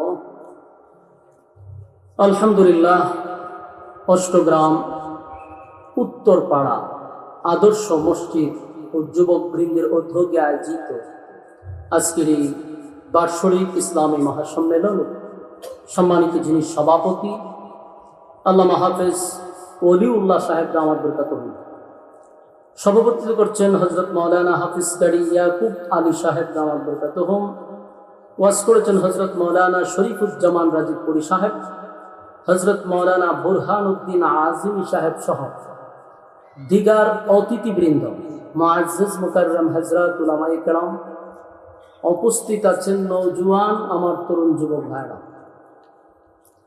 মাইকের আওয়াজ যতটুকু দূরে যায় অবস্থানরত পর্দানিশী মা ও বোনেরা, সকলকে আমার অন্তরের অন্তঃস্থল থেকে জ্ঞাপন করছি মোবারক, শুকরিয়া আদায় করছি যে আল্লাহ রাব্বুল আলামিন মুসলমানের এক ক্লান্তি লগ্নে ফিতনা ফাসাদের যুগে প্রচন্ড গরমে আলেমদের সহবতে আসার বসার তৌফিক রব্বে কারীম আমাদেরকে দিয়েছেন সুস্থ অবস্থায়। তাই আমরা শুকরিয়া আদায় করছি আলহামদুলিল্লাহ। লক্ষ কোটি দরুদ এবং সালাম আল্লাহর সৃষ্টির প্রধান আকর্ষণ জনাবে মুহাম্মদুর রাসূলুল্লাহ সাল্লাল্লাহু আলাইহি ওয়াসাল্লামের উপর। সম্মানিত সুধী, রাত অনেক হয়ে গেছে, তাই আমিও চাচ্ছি না ভূমিকা দিয়ে আপনাদের মূল্যবান সময় নষ্ট করি। মেহেরবানি করে প্যান্ডেলের বাহিরে, রাস্তাঘাটে, দোকান পাটে যে সমস্ত তরুণ নওজোয়ান ভাইয়েরা বেহুদা সময় নষ্ট করছেন, বিনয়ের সাথে বলবো প্যান্ডেলের ভিতরে চলে আসুন। হায়াত যদি আমাদের আল্লাহ রেখে থাকে, আগামীকাল পর্যন্ত যদি আমরা বেঁচে থাকি, তাহলে আড্ডা, গল্প, সময় অপচয় করার সুযোগ আছে যদি বেঁচে থাকি। কিন্তু বেঁচে থাকলেও আগামীকাল এই মাহফিলটাতে বসার কোনো সুযোগ নাই। তাই আমাদের কাছে গুরুত্বপূর্ণ আজকের এই মাহফিলে বসে যাওয়া। প্রতিদিন এই আয়োজন হবে না, প্রতিদিন আলেমরা এখানে আসবে না, কিন্তু আপনার প্রতিদিন আড্ডাও চলবে, প্রতিদিন গল্পও চলবে। তাই বিবেকের কাছে প্রশ্ন করে একটা দিনের জন্য ঘন্টাখানেক সময় আমরা এখানে দিতে পারবো তো ইনশাআল্লাহ। এবং মোনাজাত পর্যন্ত বয়ান শোনার ধৈর্য কাদের আছে তো হাত তুলে দেখান। আতলামায় নাক তুলেন, বলে ইনশাআল্লাহ। যারা প্যান্ডেলের বাইরে বইছে আতলামায় ইনশাআল্লাহ, বইছে তো আরামে চেয়ারও বইছে, আতুরান বলে ইনশাআল্লাহ। মোনাজাত পর্যন্ত আমরা আছি। আমার প্রশ্ন হইল, ওয়াদা তো করছেন, ওয়াদা বরখেলাপ করা এটা তো একটা মুনাফিকি খাসলত, ঠিক না? এখন যে বাইরিবেন মোনাজাতের আগে স্লোগান শুরু হইব, কেডা যায় রে? মুনাফিক যায়। ইজ্জত থাকবো নি? তাহলে মান সম্মান বাঁচাইবার লাগেও বইয়ে তখন লাগবে। আর যদি কন বলো যে আমি একটা বেজ্জিতার লোক, আমার ইজ্জতই নাই, তাহলে আমার সাথে কোনো ওয়াজও নাই। মেহরবানি কইরা বৈশা যান, ওয়াদা করে লেছেন। আর আমিও আপনাদেরকে বিরক্ত লাগাবো না, আপনাদের ধৈর্যের ভিতরেই বয়ান শেষ হবে ইনশাআল্লাহ। আপনাদের অষ্টগ্রাম উত্তর পাড়ার যে আদর্শ মসজিদ ও যুবকদের উদ্যোগে আজকের এই মাহফিল, বিশেষ করে আপনাদের এই মাহফিলে আমি মনে 2 বছর আজকে নিয়েছি। এবং আপনাদের কমিটির যে লোকগুলো আছে আলহামদুলিল্লাহ আমার সাথে তাদের একটা ভালো সুসম্পর্ক, আমার অনেক মহব্বত করে। শুধু এখানেই শেষ না, এই কমিটির লোক আমার মাদ্রাসার সদস্য পর্যন্ত হচ্ছে আলহামদুলিল্লাহ। বাড়ি কি হবে? বাড়ি আমার হবিগঞ্জ, আর বাউন্ডারের বেড়ায় আমার মাদ্রাসার সদস্য। কত বড় কপাল! আমি আমার এই যুবক ভাইদের জন্য দোয়া করি, তাদের মন মানসিকতা আল্লাহ তাআলা অনেক উদার মন মানসিকতা, এই সংগঠনটাকেও আল্লাহ কিয়ামত পর্যন্ত কবুল করুক। সম্মানিত সুধী, আমি আপনাদের সামনে কোরআনের 85 নম্বর সূরা 30 পাড়ায় যে সূরাটি স্থান পেয়েছে, এই সূরাটি আপনাদের সামনে আমি তেলাওয়াত করছি। বয়ানে ওঠার আগেও আপনাদের কমিটি আমার মাথায় কিছু দিয়া দিছে, এই বিষয়টা একটু তুলে ধরবেন। সর্বাধিক খেয়াল করে এই সূরাটা আপনাদের সামনে আমি তেলাওয়াত করছি। এই সূরাটি নাজিল হওয়ার কিছু কারণ ছিল। কারণ বলতে গেলে অনেক সময়ের দরকার, তাই সংক্ষেপে আমি বলি। এই সূরাটি নাজিল হয়েছিল নির্যাতিত মুসলমানদেরকে সান্ত্বনা দেওয়ার জন্য। বলুন, এই সূরা নাজিল হয়েছে কেন? নির্যাতিত মুসলমানদেরকে সান্ত্বনা দেওয়ার জন্য। তাহলে সাহাবায়ে কেরাম যখন নির্যাতিত ছিল, আল্লাহ তাদের ইমানি স্পিরিট বাড়ানোর জন্য এই সূরায়ে বুরুজ নাজিল করেন। এই সূরার ভিতরে 4টা কসম আছে। শপথ করছে আল্লাহ 4টা। শপথ করার পরে আল্লাহ ওই জালেমদের ব্যাপারে কিছু কথা বলছে। তাই আমরা আলোচনাটা যত মনোযোগ দিয়ে শুনবো, বর্তমান প্রেক্ষাপটের সাথে আমরা এটা মিলাবো। কারণ এটা আজ থেকে 1500 বছর আগে নাজিল হয়েছিল, তখনকার নির্যাতিত মুসলমানদেরকে উদ্দেশ্য করে সান্ত্বনা দেওয়ার জন্য। আজকে 2025 সাল, গোটা বিশ্বে সবচেয়ে বেশি নির্যাতিত, নিপীড়িত, লাঞ্ছিত, অপমানিত মুসলমান। গোটা পৃথিবীর দিকে তাকায়া দেবেন, সব জায়গায় টার্গেট হলো মুসলিম ধ্বংস করা। আপনারা দেখছেন কিছুদিন আগে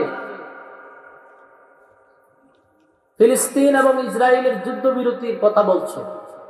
এই যুদ্ধবিরতি রেখা পাকিস্তান আর আফগানিস্তানের আবার লাগাই দিছে। খেয়াল করছেন বিষয়টা? কি পরিমাণ মাস্টার মাইন্ড কাজ করে, লক্ষ লক্ষ নারী, শিশু,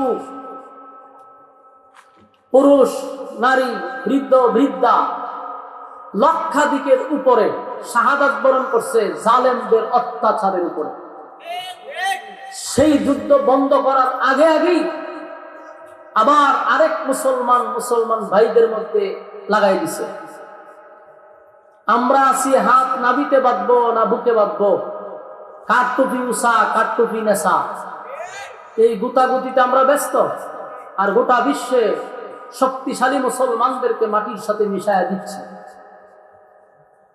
টার্গেট শুধু একটা একটা দেশ নয়, গোটা পৃথিবীর মানচিত্রের থেকে মুসলমানদেরকে চিরতরের জন্য শেষ করে দেওয়ার যে প্ল্যান, যে নকশা তারা আঁকছে, এটা বাস্তবায়ন করতে চাচ্ছে। কিন্তু পৃথিবীর থেকে মুসলমান ধ্বংস হবে না, যদিও মুসলমানদের উপরে এখন পরীক্ষা চলতেছে, ইমানি পরীক্ষা।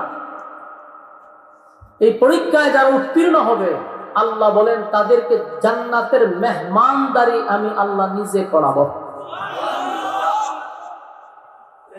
কানাত লাহুম জান্নাতুল ফিরদাউসি নুজুলা। আল্লাহ ভাই, আমি সর্বোচ্চ জান্নাত যেটা ভিআইপি, ওই ভিআইপি জান্নাতের ভিতরে তোমাদেরকে মেহমানদারি করাবো যারা ইমানের পরীক্ষায় পাস করবে। পরীক্ষা কিন্তু চলতেছে। আমার তেলাওয়াত কিন্তু যে সূরাটা নাজিল হয়েছিল যখন ইসলামের প্রথম দিক দিয়া যখন কালেমার দাওয়াত শুরু হলো, কিছু সংখ্যক মানুষ কালেমা পড়লো, ঈমান আনলো, তাদের উপরে নির্যাতন শুরু হলো। নির্যাতনের স্টিম রোলার তাদের উপরে চাপিয়ে দেওয়া হলো। এত নির্যাতন, যে নির্যাতন তখনকার যুগটা ছিল বর্বর জাহিলিয়াতের যুগ। নির্যাতনটা বর্বরের মতোই। নির্যাতনের যখন স্টিম রোলার চাপায় দেওয়া হলো, সাহাবায়ে কেরাম সহ্য করতে পারতেছে না। কাউকে শুলিতে ঝুলায় রাখছে, কারো গলার মধ্যে রশি লাগাইয়া মরুভূমিতে টানতেছে, কাউরে কালেমা পড়ার অপরাধে জ্বলন্ত তৈলের মধ্যে ছেড়ে দিছে, কাউর বুকের উপরে পাথর রাখছে, কাউকে আবার জ্বলন্ত কয়লার মধ্যে শোয়া রাখছে। এত নির্যাতন। সাহাবায়ে কেরাম রাসূলের কাছে বলল, হুজুর, নির্যাতনের মাত্রা এতবার বাড়ছে, আমরা আর সহ্য করতে পারতেছি না। আপনি যদি একটু আল্লাহর কাছে বইলা আমাদের নির্যাতনটা কমাইতেন, আসমান থেকে যদি একটু সাহায্য আসতো, আর পারতেছি না। রাসূল তাদের নির্যাতন দেখা রাসূল নিজেও সহ্য করতে পারে না, চোখের পানি ঝরে। কিন্তু আল্লাহ রাসূল তখন বললেন, তোমরা ধৈর্য ধারণ করো। কিন্তু তারা বারবার বলতেছে, পয়গম্বর আর কত ভাই শাহাদাত বরণ করছে, আমাদের উপরে এত নির্মম ভাবে নির্যাতন শুরু করছে যা আমরা সহ্য করতে পারতেছি না। তাদের এই অভিযোগের পরে আল্লাহ সূরা বুরুজ নাজিল করছে। সুবহানাল্লাহ আসেনি? আগে একটু ভূমিকাটা শুনেন। তারা যখন রাসূলের কাছে এই অভিযোগ দিতেছে যে আমরা সহ্য করতে পারতেছি না, রাসূল বলতেছে তোমাদের উপরে আল্লাহ ইমানের পরীক্ষা নিচ্ছে। সাহাবায়ে কেরাম হুজুর, আপনি একটু দোয়া করেন, একটু দোয়া করেন, আল্লাহ যেন আমাদেরকে সাহায্য করে। তখন আল্লাহ সূরা বুরুজ নাজিল করে। রাসূল দুনিয়াতে আসার প্রায় ৮০ অথবা ৭০ বছর আগে, রাসূল দুনিয়াতে আসার কত বছর আগে? ৮০ থেকে ৭০ বছর আগের একটা জালেম শাসকের ঘটনা শুনাইছে সূরা বুরুজের ভিতরে। এবং এই কথাগুলি বলতে গিয়ে আল্লাহ ৪টা কসম করছে। বলুন কয়টা কসম? একটা ঘটনা বর্ণনা করতে গিয়ে ৪ কসম করছে। ঘটনাটা কত গুরুত্বপূর্ণ যদি আপনারা মনোযোগ দিয়ে শুনেন তাহলে সামনে বুঝতে পারবেন। এই সাহাবীদের নির্যাতনের কথা শুনে আল্লাহ সূরা বুরুজ নাজিল করে রাসূল দুনিয়াতে আসার ৮০ বছর আগে একজন জালেম শাসকের ইতিহাস শুনাইয়া সাহাবীদের ঈমানি জজবা আল্লাহ বাড়ায় দিয়েছে।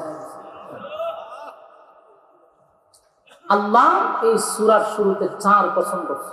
আমরা এই সূরাটা প্রথম তার অর্থগুলো একটু বোঝার চেষ্টা করি, এরপরে আমরা তার বিস্তারিত আলোচনা করবো ইনশাআল্লাহ। আল্লাহ শুরুতেই বলেন, ওয়াস-সামাই যাতিল বুরুজ। আল্লাহ বলেন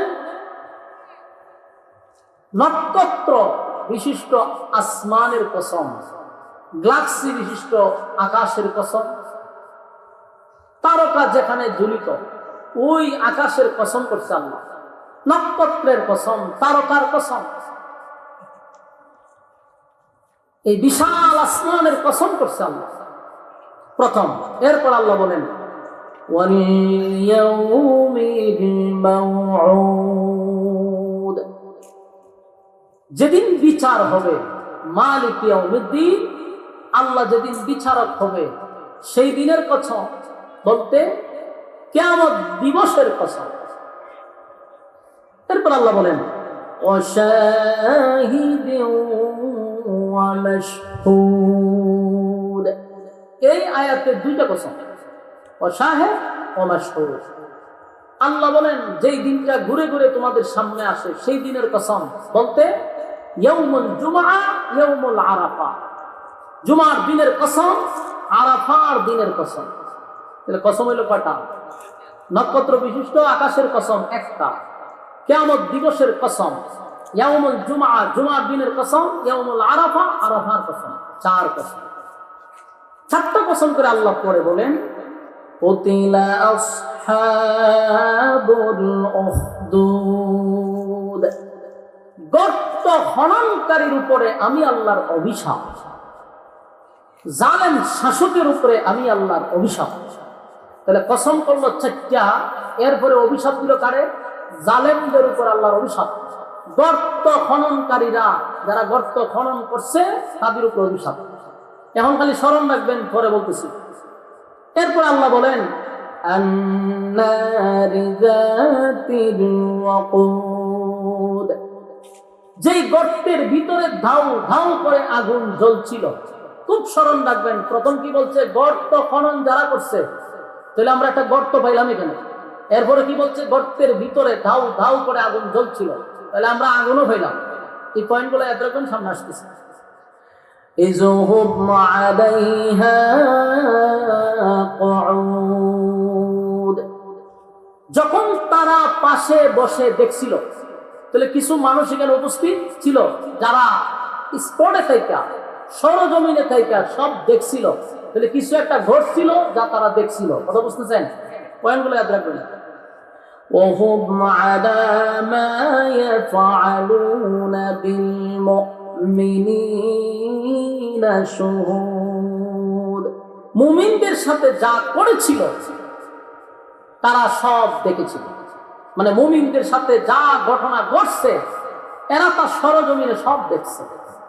তাহলে এখানে মুমিনদের সাথেই ঘটনাগুলি ঘটছে, এখানে আমরা স্পষ্ট হলাম। وما نقموا منهم إلا أن يؤمنوا بالله العزيز الحميد, তারা মুমিনদেরকে শাস্তি দিছিল কেবল এ কারণে যে তারা ঈমান এনেছিল একত্ববাদী খোদার উপরে। বলুন মুমিনদের উপরে শাস্তি কেন দিছিল? তারা ঈমান আনছে কার উপরে? একত্ববাদী খোদার উপরে, যার কোনো শরীক নাই, যার কোনো ইলাহ নাই। তাহলে ঈমান আনার অপরাধী সেই শাস্তিগুলো দেওয়া হচ্ছে। الذي له ملك السماوات والأرض والله على كل شيء شهيد, আকাশ মণ্ডলী ও পৃথিবীর রাজত্ব যার মোটর, সেই সত্তা সব দেখছিল। আল্লাহ দেখার বাহিরে কিছু আছে? সব কিছু মালিক দেখে। কথা বলেন। ইন্নাল্লাযীনা ফাতানুল মুমিনিনা ওয়াল মুমিনাতি সুম্মা লাম ইয়াতুবু ফালাহুম আযাবু জাহান্নাম ওয়া লাহুম আযাবুল হারীক, তারা মুমিন পুরুষ ও মুমিন নারীদের উপর নির্যাতন করেছে, তওবাও করে নাই। আল্লাহ রাব্বুল আলামিন বলে তাদের শাস্তি জাহান্নামের আগুন। বলেন তাদের শাস্তি কি? জাহান্নামের আগুন। ইন্নাল্লাযীনা আমানু ওয়া আমিলুস সালিহাতি লাহুম জান্নাতুন তাজরি মিন তাহতিহাল আনহার যালিকাল ফাওজুল কাবীর, এবং যারা ঈমান আনছে, সৎ কাজ করছে, নিশ্চয়ই তাদের জন্য রয়েছে জান্নাত, যে জান্নাতের নিচে প্রবাহিত হবে এক বিশাল নহর, যেগুলো জান্নাতীরা দেখে খুশি হবে। জান্নাতীদের জন্য পুরস্কার কি?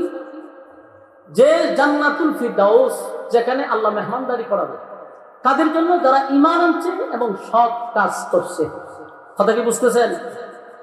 ইন্না বাতাশা রাব্বিকা লাশাদীদ, তোমার রবের ধরা বড় কঠিন। রব যদি ধরে তাকে ছেড়ে দেয়নি। কথা বল না, রবের ধরা বড় শক্ত।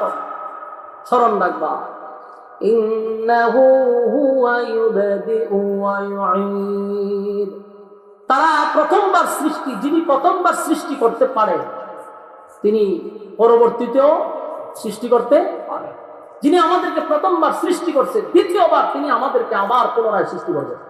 কথা বুঝতেছেন? ওয়াহুয়াল গফুরুর ওয়াদুদ, তিনি ক্ষমাশীল, অতি দয়াময়, এতে কোনো সন্দেহ নাই। আল্লাহ বলেন যুল আরশিল মাজিদ, সম্মানিত আরশের মালিক। এরপর আল্লাহ বলেন ফাআলুল লিমা ইউরিদ, যা কিছু ইচ্ছা তা উনি করেন, আবার যা কিছু ইচ্ছা করেন তা করে ফেলেন। মনে চাই সেটা করতে আল্লাহ কইয়া বলা। কেউ কি অর্ডার নিতে হয়? কারো কাছ থেকে অনুমতি নিতে হয়? বাল হাল আতাকা হাদিসুল জুনুদ, তোমার কাছে কি পৌঁছেছে সেই বাহিনীর সংবাদ? মানে রাসূলকে বলতেছে আপনার কাছে কি অতীতের বাহিনীর সংবাদ পৌঁছে?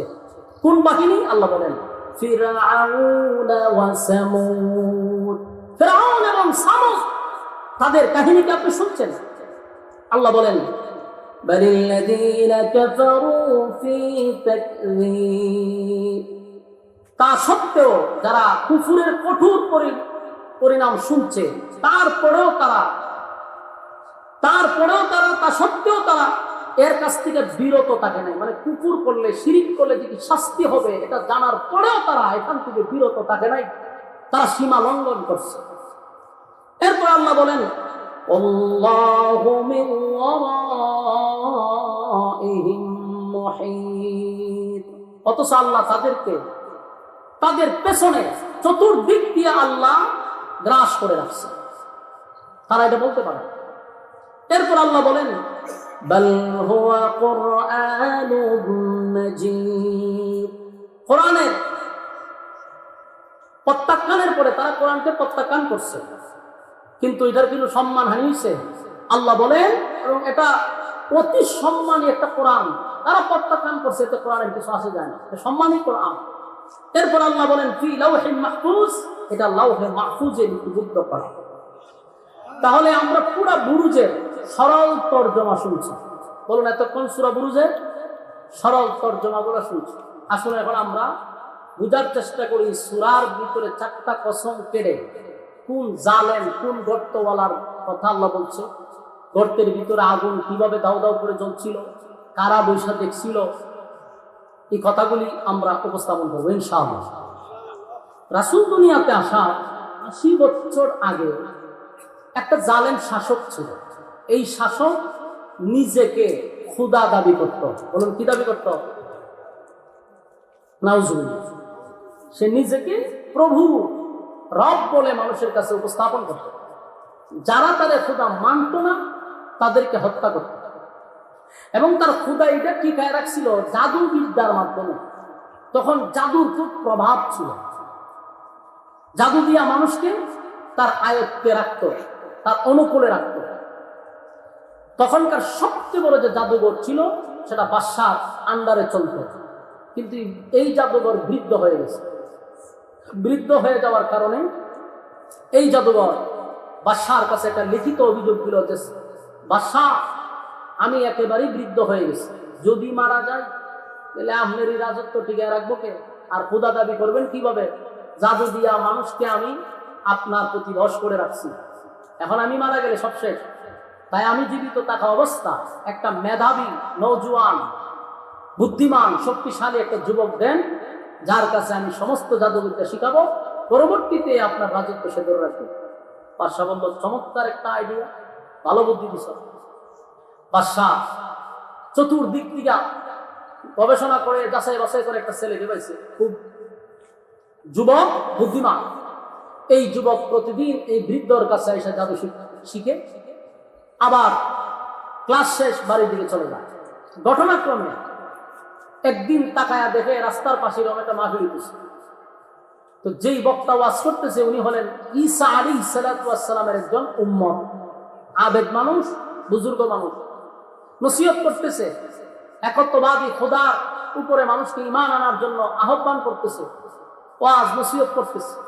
এই যুবক কিছু সময় শূন্য দেখলো যে ভালোই তো লাগে, কথা তো খুব যুক্তি এবং ভালো। 2 দিন 3 দিন শুনতে শুনতে তার ভিতরে একটা পরিবর্তন আসছে। আরেকদিন রাস্তা দিয়ে যাচ্ছিল, হঠাৎ করে দেখে রাস্তার মাঝখানে বিশাল বড় এক সিংহ বসে আছে। এটার ভয়ে গ্রামের মানুষ আর রাস্তা উঠতে পারে না। যুবক সেই দৃশ্য দেখে চিন্তা করলো এখন কি করা যায়। হঠাৎ তার মাথায় একটা আইডিয়া আসছে যে আজকেই হবে আমার পরীক্ষা। ছোট্ট একটা পাথর নিয়ে বলল যে আমাদের যে বাদশাহ, যে নিজেকে খুদা দাবি করে, সে যদি সঠিক খুদা হয়, সেই যদি রব হয়, তাহলে তার নাম নিয়ে ঢিল মারলাম, সাথে সাথে যেন এই সিংহটা মারা যায়। ঢিল মারছে কিন্তু সিংহ মরে নাই। যুবক চিন্তা হলো তাহলে বাসায় বন্ধ, লক্ষণ খারাপ। এবার বলল ওই পাদ্রী যে রবের পরিচয় দিছে, সেই রব যদি সত্য হয়, পাদ্রীর রব যদি সত্য হয়, তাহলে এই সিংহটা যেন ছোট্ট পাথরের আঘাতে মারা যায়। যেই মাত্র ঢিল মারছে সাথে সাথে সিংহ মারা গেছে। সেখানে উপস্থিত ছিল হাজার মানুষ। তার এই দৃশ্য থেকে মানুষের ভিতরে একটা আকর্ষণ তৈরি হয়েছে ছেলের প্রতি। সব না, কিন্তু সাধারণ কোনো ভুলা না, এর ভিতরে কিছু একটা আছে। মানুষ তার ভক্ত হয়ে গেছে। প্রতিদিন তার বাড়িতে মানুষের ভিড়, যে তোমার ভিতরে অলৌকিক কিছু ক্ষমতা আছে। তো মানুষ তার কাছে যায় বিভিন্ন রূপ নিয়ে। তো এই যুবক বলে, শোনো, আমার কোনো ক্ষমতা নাই, যিনি ভালো করেন তিনি হলেন আমার রব আল্লাহ, তিনি আসমান জমিন সৃষ্টি করছেন, তিনি হলেন আমার রব। জনগণ বলে আমাদের রব তো হলো বাদশাহ, বলে এটা একটা দাজ্জাল, এটা তো জালেম, সে কোনোদিন খোদা হতে পারে না। তোমরা যদি আমার রবের উপরে ঈমান আনো ভালো হয়ে যাবে। তখন রবের উপরে ঈমান আনে, যুবক দোয়া করে, রূপ ভালো হয়ে যায়। সুবহানাল্লাহ। চলতেছে এরকম, যে ওই আসে ভালো হয়, যে আসে ভালো হয়, কুষ্ঠ রূপ নিয়ে আসে ভালো হয়, অন্ধ রূপ ভালো হয়। এই খবর তার এক জায়গায় রয়েছে না, আস্তে আস্তে আস্তে আস্তে রাজমহলে চলে গেছে, খবর পৌঁছে।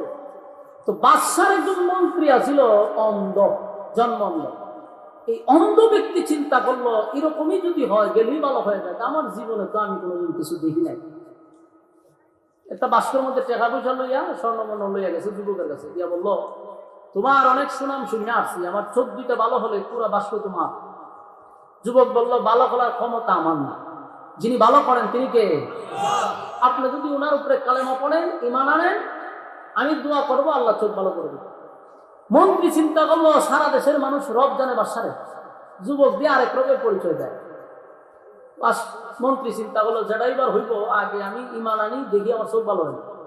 ঈমান আনছে, যুবক দোয়া করছে, এই মন্ত্রীর চোখ ভালো হয়ে গেছে, যে জীবনে কোনোদিন দেখছে না, এমন সব দেখে সেটা আশ্চর্য হয়ে গেছে। আমি বাদশারে কত রব বইলা ডাক দিলাম, চক্ষু ভালো হলো না, আর আজকে আমার রবকে একবার ডাক দিতে দেরি হয়েছে, আমার চক্ষু ভালো করে দিতে দেরি করে নেই। খুব খুশি।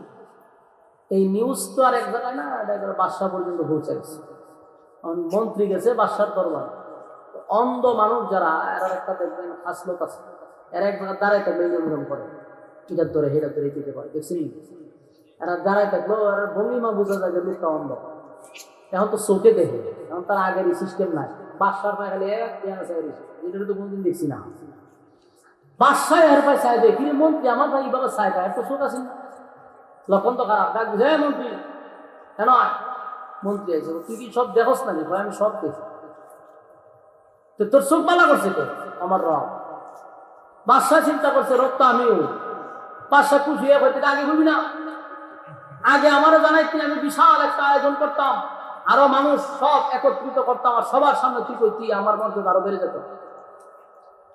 মন্ত্রী হয়ে রে, আমি যে রবের কথা বলছি, এই রব তো তুই না, তুই তো ভণ্ড, প্রতারক, জালেম, তুই মানুষকে ধোঁকা দিচ্ছস।